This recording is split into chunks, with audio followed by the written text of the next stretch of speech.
सदा सत्स्वरूपं चिदानन्दकन्दं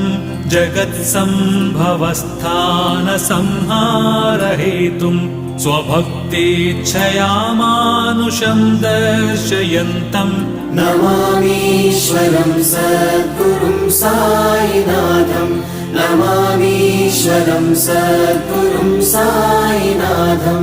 भवद्ध्वान्तविध्वंसमार्ताण्डमीड्यं मनोवागतीतं मुनिर्ध्यानगम्यं जगद्व्यापकं निर्मलं निर्गुणं त्वां नमामीश्वरं सद्गुरुं साईनाथं नमामीश्वरं सद्गुरुं साईनाथं भवाम्बोधिमग्नार्दितानां जनानां स्वपादाश्रितानां